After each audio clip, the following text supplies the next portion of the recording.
Hello friends, मैं D के पांडे। मैं आपके सामने एक बहुत ही इंटरेस्टिंग टॉपिक लेकर के आया हूं। इसका नाम है महाद्वीपीय विस्थापन सिद्धांत। इसकी शुरुआत हम करते हैं सबसे पहले वर्ल्ड के मैप से।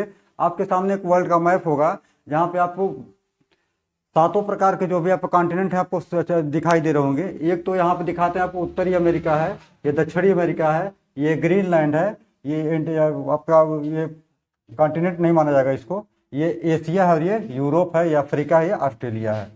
हम आपको ये बताएंगे कि ये आपके महाद्वीप कैसे बने हैं और किस प्रकार से बने हुए हैं, इसके ऊपर कौन से कॉन्सेप्ट काम करते हैं और किस प्रकार से एक दूसरे से अलग हुए और पहले की फॉर्मेशन क्या थी और फॉर्मेशन इनका अलग होने के पहले क्या इनका रूप था, स्वरूप था, और अब इसमें वर्तमान में जो हम देख रहे हैं वो कैसे हुआ है। तो अब वहाँ चलते हैं ब्लैक बोर्ड पे। ब्लैक बोर्ड पे फोकस करिए। यहाँ बोर्ड पे देखिए आप, यहाँ पे मैंने आपको टॉपिक दे रखा है कि महाद्वीपीय विस्थापन सिद्धांत यानी कॉन्टिनेंटल डिस्प्लेसमेंट थ्योरी। सबसे पहले इसको दिया था एक वैज्ञानिक थे जर्मन, उनका नाम था वैगनर। वैगनर वैगनर ने इस कॉन्सेप्ट को दिया और उन्होंने कहा कि ये जितने हमारे महाद्वीप हैं वो सारे के सारे पहले एक ही स्थलखंड में थे और वो धीरे धीरे टूट करके अलग हुए हैं। तो जब उन्होंने कहा तो लोगों ने इनको पागल टाइप से समझा और उनके कॉन्सेप्ट को माना नहीं गया।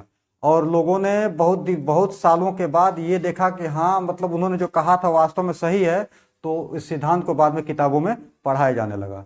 तो यहाँ से हम वैगनर को इस बात का श्रेय देते हुए और इसको शुरू करते हैं कि क्या है ये। देखिए, नाम है कि महाद्वीपीय विस्थापन सिद्धांत। महाद्वीपीय 7 कॉन्टिनेंट होते हैं, आप जानते हैं, एशिया, यूरोप, अफ्रीका, उत्तरी अमेरिका, साउथ अमेरिका और ऑस्ट्रेलिया। ये सारे के सारे क्या हैं, आपके कॉन्टिनेंट हैं। तो ये कॉन्टिनेंट पहले क्या थे, पहले इस फार में थे। सबसे पहले जमीन पे जो पृथ्वी थी आपकी, ये पृथ्वी जो है, इसको एक जो स्थलखंड था वो था पैंजिया। क्या था ये, पैंजिया। पैंजिया के चारों तरफ जो सागर था उस सागर का नाम था पैंथालासा। पैंथालासा था, पैंथालासा। अब ये पैंथालासा जो है आपका कि 5 करो,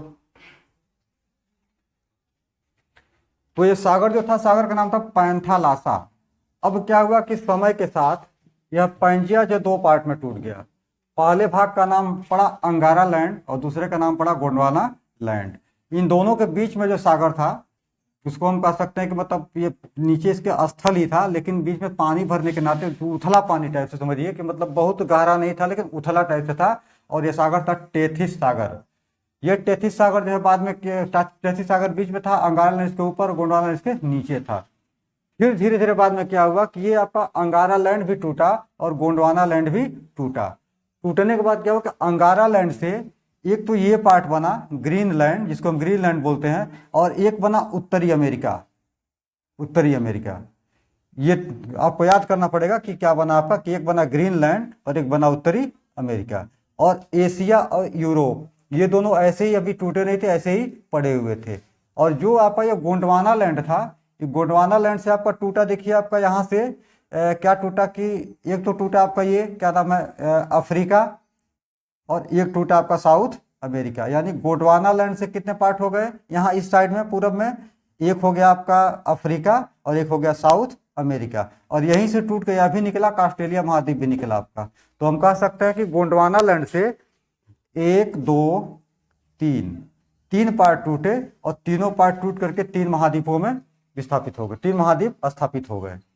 अब हम बात करते हैं कि ये हमारा भारत है। वेगनर ने ये कहा कि भारत जो है यह गोंडवाना लैंड का जो अफ्रीका वाला पार्ट था यहाँ से टूट के निकला है और फिर आकर के यह टकराया है अंगारा लैंड से। और अंगारा लैंड में आकर के जो हमारा दक्षिण भारत का जो नक्शा होता है, भारत का नक्शा हमारा नीचे देखते हो कैसे कुछ होता है आपको नीचे वाला। तो ये उन्होंने कहा कि ये पूरा पार्ट जो है ये टूट करके अफ्रीका से निकल के धीरे धीरे चलते हुए यहाँ से चलते हुए कहाँ पहुँचा, यहाँ पर पहुँचा अंगारा लैंड के पास यहाँ पर, और जा करके टकराया। और टकरा करके जो है यहाँ से निर्माण हुआ है किसका, हिमालय का। सबसे पहले हिमालय के निर्माण में जो पहले आता है वो आता है trans Himalaya. Trans Himalaya, trans Himalaya का निर्माण अंगारा लैंड और उसके बाद जो है आपका टेथिस सागर के टकराने से हुआ था। इसी प्रकार जो आपका ट्रांस हिमालय के बाद आता है आपका बृहत हिमालय, बृहत हिमालय। और बृहत हिमालय के बाद क्या है, लघु हिमालय, लघु हिमालय। और सबसे लास्ट में शिवालिक श्रेणी, शिवालिक श्रेणी। तो ट्रांस हिमालय का निर्माण जो है इस जमीन के और अफ्रीका से टूटकर नहीं, टेथिस सागर, अंगारा लैंड और टेथिस सागर के टकराने के कारण हुआ, जो किस क्या बना, ट्रांस हिमालय। उसके बाद जब ये अफ्रीका से टूट करके जब ये दक्षिणी भारत का पार्ट यानी जा करके जब टकराता है यहाँ से, तो क्या बनता है आपका बृहत हिमालय बनता है। और फिर उसी टकराने के क्रम में क्या होता है कि लघु हिमालय भी बनता है और शिवालिक श्रेणी का भी निर्माण होता है।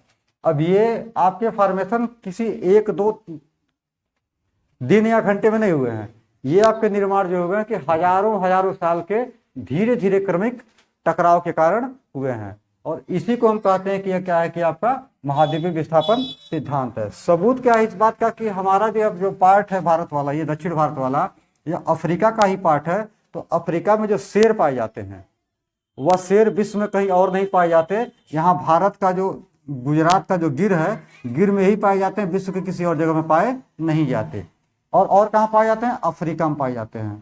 तो हम कह सकते हैं कि यहाँ दो पॉसिबिलिटी है कि या तो भारत गया होगा यहाँ शेर को लेने के लिए, या अफ्रीका आया होगा शेर को देने के लिए। तो दोनों में क्या पॉसिबल है, संभव यही है कि अफ्रीका तो वही है, लेकिन भारत आपको हम जानते हैं कि टूट के यहाँ आया है, तो वही भारत ही गया था इसको लेने के लिए। गया नहीं था, हाँ गया ही था लेने के लिए, यहाँ था तो फिर वापस आकर के यहाँ पे स्थापित हुआ है। तो हम कह सकते हैं कि हमारा जो गुजरात का जो लायन है वह इस बात का सबूत है, प्रमाण है कि हमारा भारत पहले ये अफ्रीका का एक पार्ट था और धीरे धीरे क्रमिक टूट करके क्रमिक तरीके से जा करके टकराया है और जा करके ऐसी भूसन्नति का या फिर पार्ट का निर्माण हुआ है। एक और एग्जाम्पल अच्छा आता है इसमें कि जो हमारा राजस्थान का जो आपका जो जमीन है, बलुई जमीन, वह बलुई जमीन जो जमीन रेत है आपकी, वह एक समुद्र की है। कैसे बता सकते हैं समुद्र की है, तो अगर उस बालू को नीचे खोद करके देखा जाए तो उसमें जो अवशेष मिलते हैं वो मछलियों के मिलते हैं, बड़ी बड़ी मछलियों के मिलते हैं, छोटी मछलियों के मिलते हैं और समुद्री जीवों के मिलते हैं। जिससे यह साबित होता है कि जो आपका राजस्थान की भूमि है बालू वाली, वह किसी न किसी समय में किसी समुद्र की एक जमीन या उसकी तली रही होगी, जो समय के साथ परिवर्तन के साथ आकर के यहाँ पे रेत के रूप में स्थापित हो गई है। तो ये था वैगनर के सिद्धांत के ऊपर मेरा महाद्वीपीय विस्थापन सिद्धांत का कॉन्सेप्ट समझाना। कैसा लगा जरूर बताएं। धन्यवाद।